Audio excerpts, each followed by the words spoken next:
everyone, Flapjackpants here. Welcome back to another episode of the Let's Play series. Not too far from the smelter itself, I have discovered this island right here that I think would be a perfect place to build a new base, at least for the holiday season, just because of the frozen river that's surrounding it. I could imagine using ice boats to travel around the place once we have more buildings set up in this area, and this is just like such a cool way to have a base. This majestic forest over here and these awesome hills as well really provide a very nice backdrop for this project. And so I think without any further ado, we should set up a small base of operations near the island itself.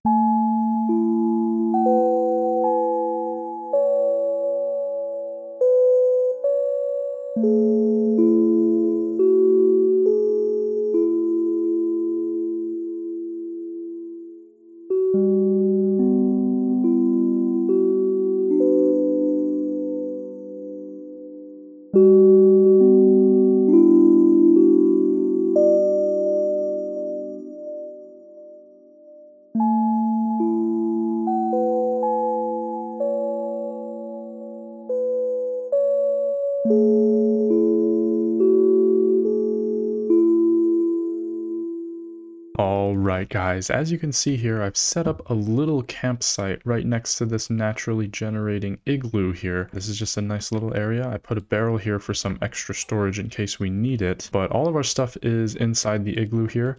All the shulker boxes that we brought along the way, and of course there was a nice little bed and crafting table that generated with the igloo itself. I went into the forest over there and I actually found a bunch of these dogs.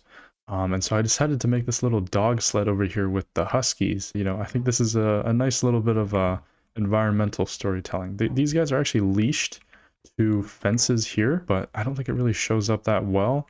Maybe we can move the fences further back later, but they're already kind of getting pulled. So, but I also found these two non-husky dogs here, and I've also tamed them. So I think we should name them. I think we can call them Taiga and Tundra. With some pretty nice names. I just named these guys like that, and there we go. This is actually my first time naming pets in this entire world. I've actually not done that this entire Let's Play. So I think it would be very cool to have these guys join us around for today's episode. I think it would be interesting if we laid out some new ground rules that we could follow in today's episode now that we're in a new base. And I think the first thing I want to try out is no more elytra. So I'm bringing back my chest plate, my netherite chest plate. I think a while back, some people asked me where my netherite armor set went, because if you remember in the earliest days of this Let's Play, I actually did have netherite.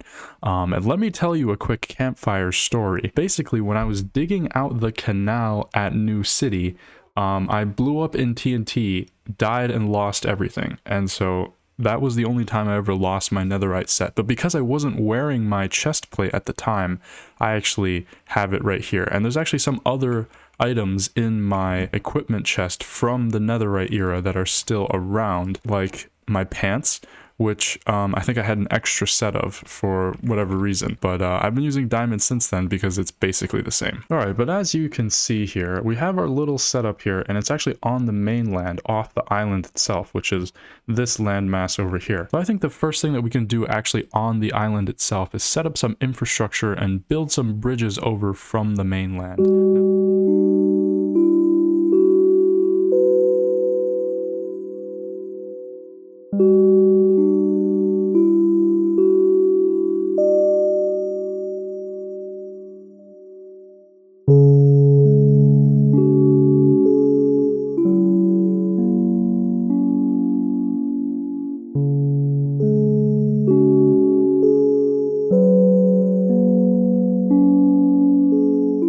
Now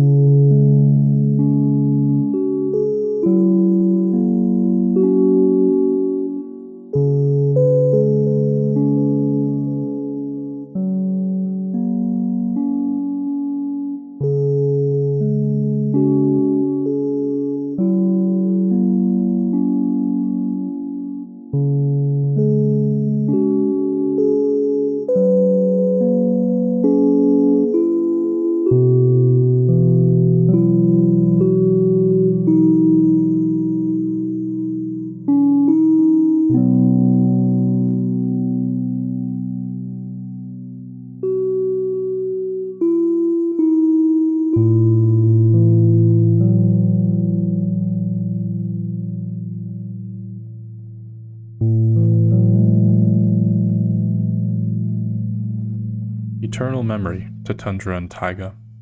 They're in a better place now. Anyways, I think we should talk about the bridges that I've made here connecting us to the island. So this first one is this diagonal bridge. They're all kind of like this with 3 arches and these like festive Christmas decorations on them as well.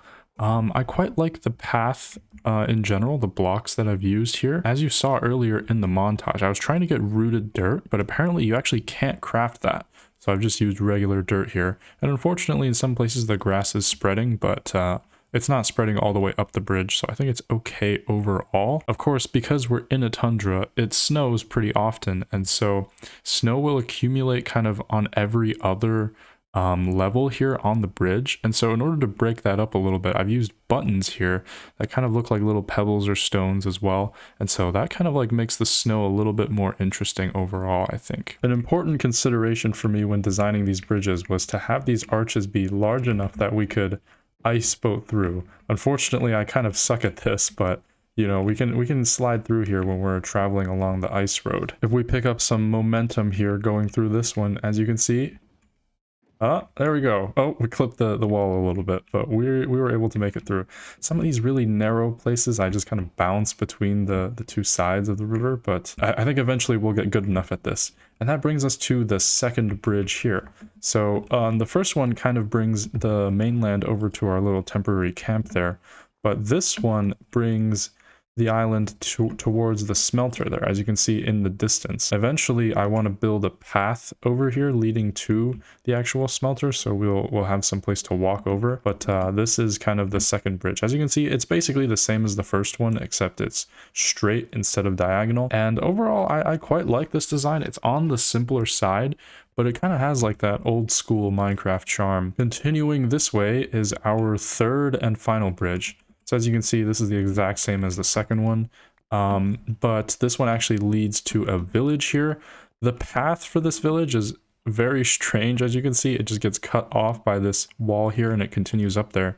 But eventually, I think if we have the time, we can try to integrate this village into our entire Christmas village setup. So we'll have the path like winding through here. I'm not sure what the policy should be on these villagers themselves.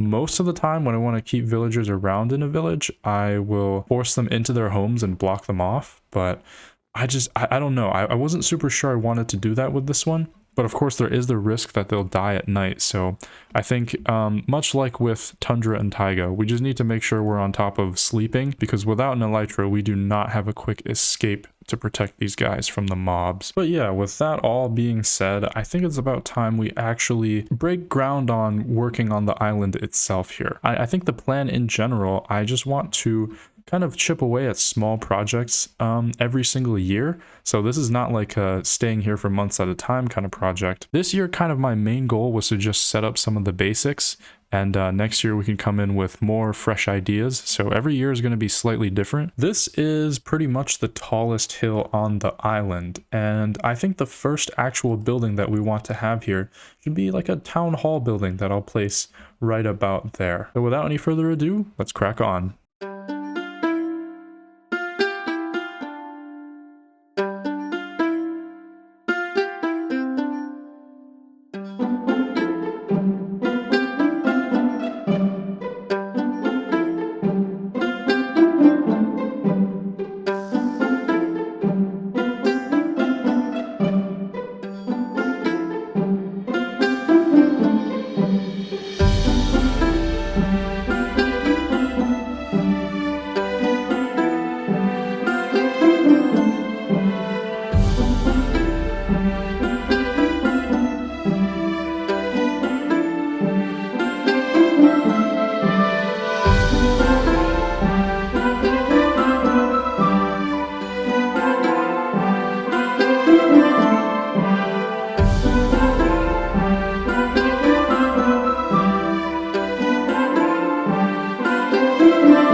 I don't know what it is with the tundra biome in modern Minecraft, but it creates all these weird terrain anomalies here. We gotta clear out these little floating islands first.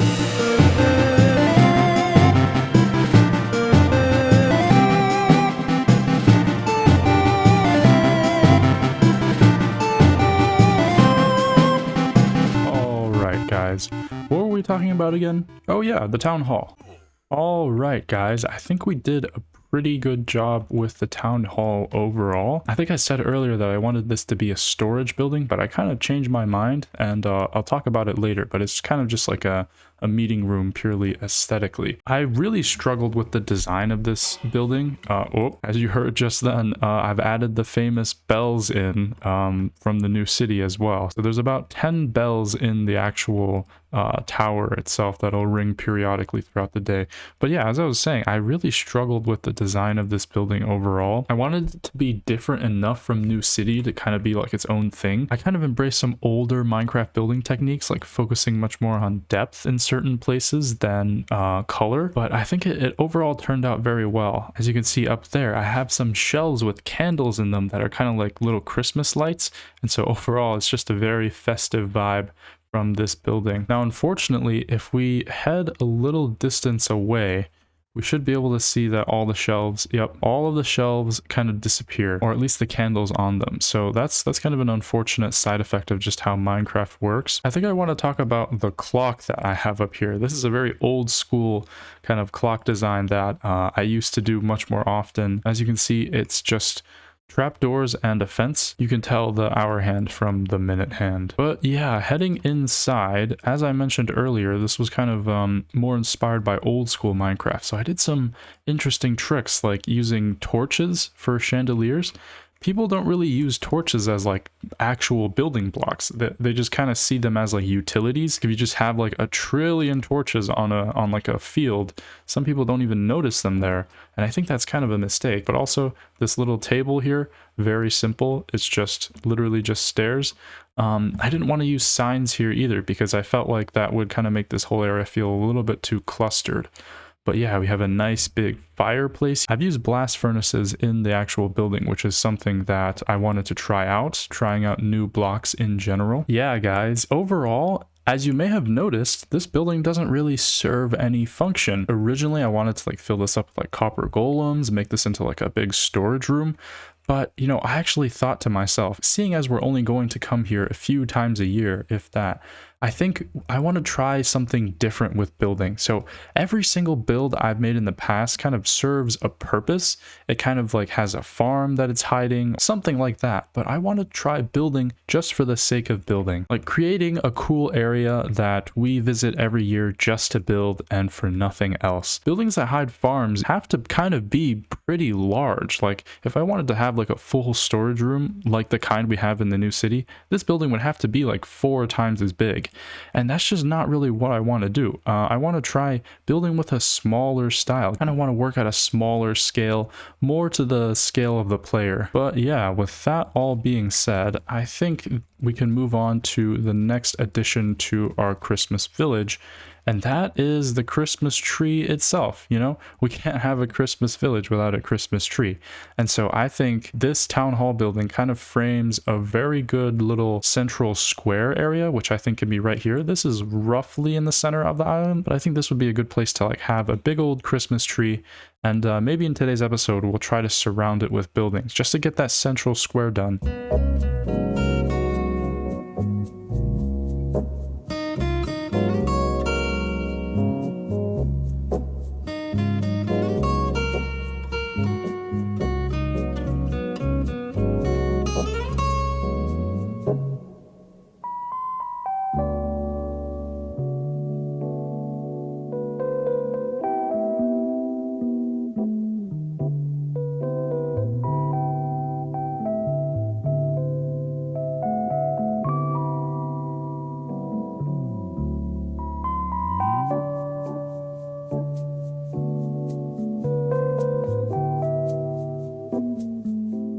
Good stuff, guys. This is, believe it or not, the second custom tree that I've ever done. The first one being the giant purple one in the Nether hub, but I think this one came out pretty good, actually. It's like a spruce tree. It's a lot taller than the other surrounding trees, because I kind of wanted to assert its unique character as the town Christmas tree. As you can see right here, I'm using these floating candles here for ornaments, and at night they're lit, so they'll actually stand out here in the dark of the night, which I think is a nice touch. As you can see though right here, I want to talk about these little presents that I made, or they're actually quite big. In particular, I'm using these coral blocks, and they are on top of these like waterlogged slabs, so that's how they're able to stay hydrated, and I think it's a very nice effect. Now, if you guys didn't know, birch leaves here actually have a special property of keeping their color no matter what biome they're in. You could have these in the nether, and instead of being all dried out and sad, they stay green and lush. So in the snowy plains here, I've actually used that to our advantage by kind of using it to highlight some spots on the tree where the other leaf types would be much darker, like the native spruce leaves here. And I think it works out pretty well. I know a lot of people like to put moss and grass in their trees, but I feel like, I don't know, it's just, that's a little bit too solid. I feel like the tree needs a little bit more air and room to breathe, and like having full solid blocks in there that are not like either branches or the trunk, I'm just not super sure about, although we could try that in the future with some more custom trees to replace these vanilla ones, and all the trees in the distance, although that is probably a very tedious chore indeed. All right, guys, so the next thing that I want to add to our town here, I think, is going to be a building here along this hill. It's going to be kind of like an L shape, I think. One thing that I want to really try with this Christmas village is to work with the terrain itself. In past projects, especially New City, I've had a tendency of kind of just flattening the entire place first and then building directly on top of the terrain rather than working with it. I kind of want to work with the hills that we have here, kind of very interesting natural formations here to put buildings on top of. And of course, some places like here we'll probably have to edit a little bit to flatten them, but overall I want to keep the hills where they are, keep the character of this island. I've been eating pumpkin pie because I have run out of golden carrots. Without any further ado, let's get started.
Wow.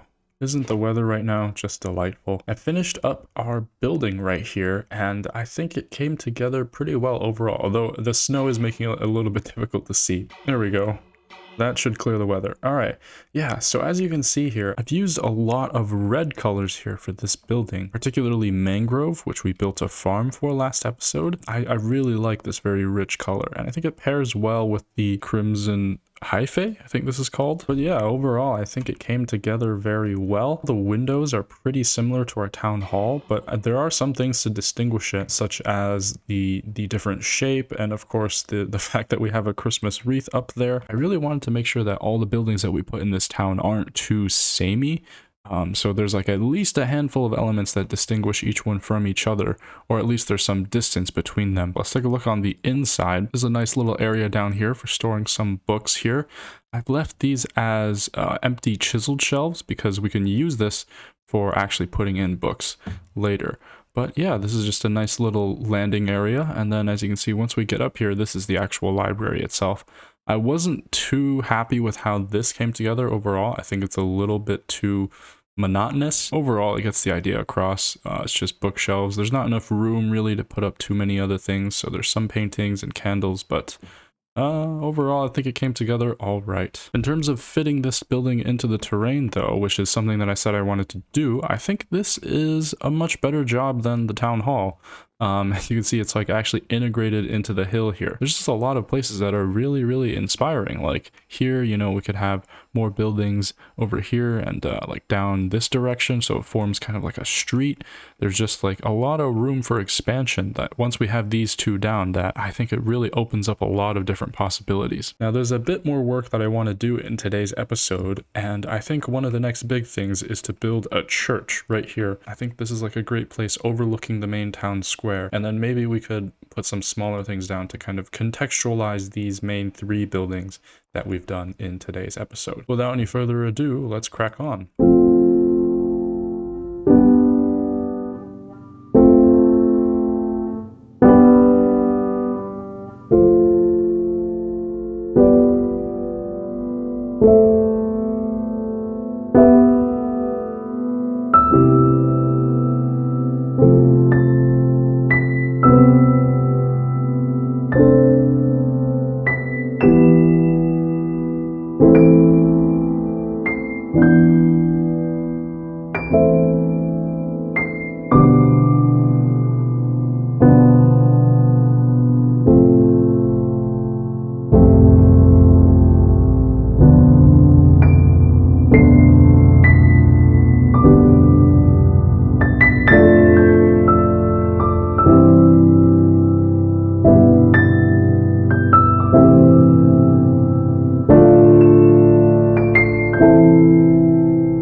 Guys, things are really coming together for our little town here. I think I want to start off with the church building first, because I really like how this came together, especially this front facade. It's just, I think the icicles make the difference. I use glass panes here to kind of create that effect. And I couldn't do that anywhere else because, for example, here on the town hall, we have the lights, and then here we have the trap doors here just to give it a little bit extra overhang. But in this building, I was able to use icicles. I think it makes all the difference. This looks so good. I also made use of newer techniques like shelves here in order to pull out these walls this little extra distance so that we can have a 3 wide area that's like a fuller door. That works very well here. I've also used a lot of signs, and with the subtle gradient that we have going from strip spruce logs to bricks, I think it blends super well here with the dirt. It slowly becomes more and more apparent when you get to the granite. It creates a really nice effect in the gradient itself. The buttons too, just that little extra je ne sais quoi, you know? It's like, it really breaks up the big solid patterns here, adds a little extra color. And the inside is much more plain. This is not nearly as, I guess, impressive of an interior, but you know, it has all the elements of a little chapel. I think I really used a lot of signs with this build. That's like the kind of main takeaway. But you know, overall, I kept things simple. I've built a lot of like big cathedrals in the past, but making like a smaller church like this is something that I wanted to learn to do. It's just really about packing a lot of detail here in the front here, and I think overall it worked pretty well. This little window here is also a very important feature of the front facade, and you know, unlike a lot of cathedrals I make, this is actually a real window. It does peek in. Now around the back here, I think this is where the church really kind of falls off. It just kind of blends a little bit too awkwardly with the terrain. Maybe that's just because there's nothing there close to it for now, but it's just, I don't know, it just doesn't really live up to the same kind of detail the front does. I think the snow piles on a little bit too rounded. For the side that's facing the town square, this one, it came together so well. And I added these dead trees too, just to add a little bit extra to the actual church, because it just seemed a little empty without it. It was like this single church in the middle of the field. Of course, there's going to be buildings here in the future, but it was just, as it is now, it's just not that good. And I decided to mirror one in this building here too, and I think it really makes a difference. I didn't want to build any living trees because I think that could distract a little bit from the Christmas tree, but overall, I think these are a great addition. Now, moving this way, I've also added this gate here to connect our library to the town hall. And I think this came together decently well. It's not as detailed, I think, as the church. But again, I don't want these buildings to be too samey, so I didn't want to repeat the trick with signs here. It's almost like this is like a different era. Almost this side of the town is like more medieval, and this is like kind of more early modern. But I think they work together all right. We can blend these buildings more together in future, you know, when we have stuff here and potentially leading right up to the church here. But yeah, as of now, I like how this came together. Now, the two spires here are actually of different size. So this one is actually thinner, but it goes taller, and this one's kind of short and fat. You can really tell the difference when you look at it from this angle. As you can see, this one's much larger than that one. But I think that's a little asymmetry that ties together the arch pretty well. I might have gone a little overboard with the buttons. It's like kind of buttons for the sake of buttons a little bit, but I think overall it's still a decent effect. The contrast here between these big windows and these like tiny ones isn't great either. Ideally, if we had like a vertical slab, I'd use that here. The shelves kind of don't really cut it because they make the window look a little bit jagged. As you saw in the montage there, I actually added a little room here to this fatter tower.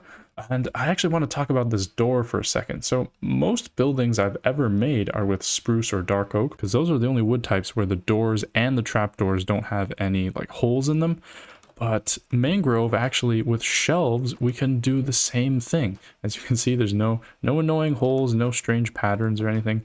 It's just a nice door. And this interior is much more on the simpler side. I couldn't really figure out what I wanted to do with it, so I just had like a little study area.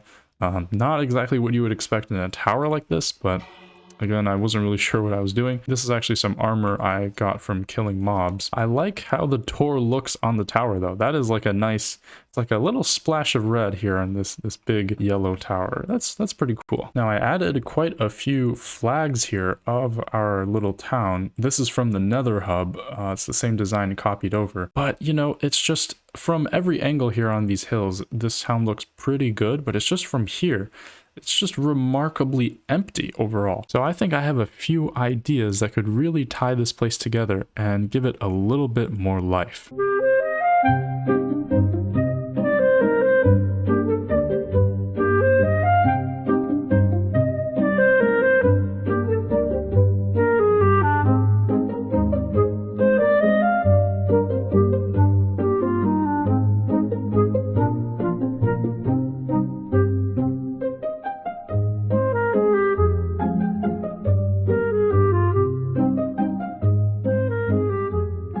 Right, guys, it was a pretty simplistic touch-up overall, but I think the changes that we made here really make a big difference. What I basically did, as you can see here with this hill, is I changed the blocks at the sides here from grass to snow, because the way it generates with grass by default is really ugly, this like stripe pattern between white and brown.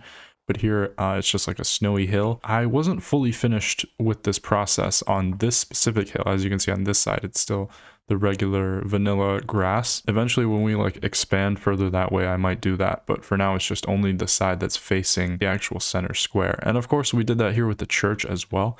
I think this came together even better. Like this is a crazy experience overall.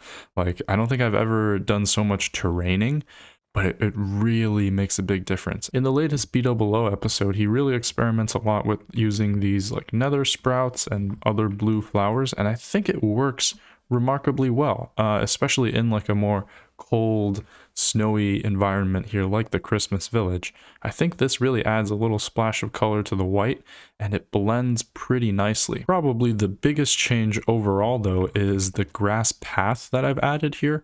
So this kind of wraps around the Christmas tree and it leads off into some directions here. And I think this is really good. Even though I wanted to like texture it more, use more different types of blocks, because it snows so often, those are just going to get covered up and it's just going to be like little specks of grass paths. So I just decided, you know, why don't we just make the whole thing a grass path? And I think it works pretty well, even though it's very simple, but it kind of gets the point across. Now, there's like these really thin paths that I want to do leading off to individual buildings, but I think it really ties together these buildings. In particular, this place, which I said in the earlier clip was feeling empty, it doesn't really feel too empty now anymore. Another thing I've done is add these smaller details here, like there's this little market stall right here, probably selling some kind of food, and then there's just some barrels over here as well, but they really add a little bit more to the environment, give your eyes a little bit more to gravitate towards, especially the way this red color, very vibrant compared to the kind of more muted reds in the library. And yeah, the blues as well really pop out in contrast. So I think I really want to do more training in the future. This is so fun. It was really not that much work for the amount of change that we got out of it all. I think we should finally name this place something other than Christmas Village.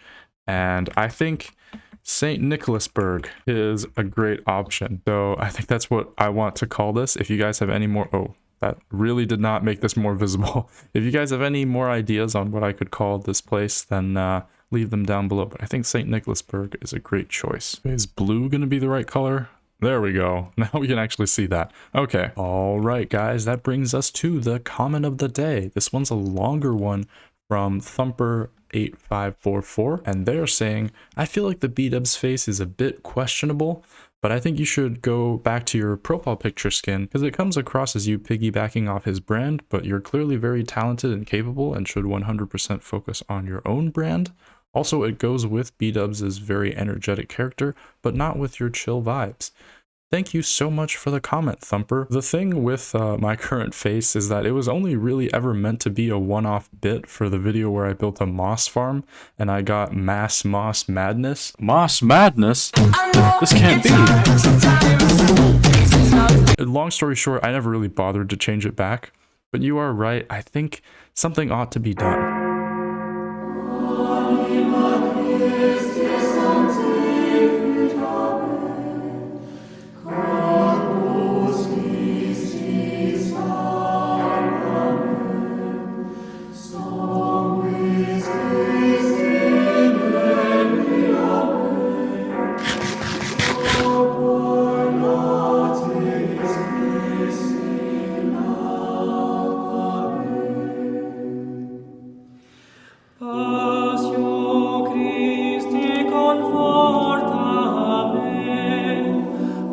O bone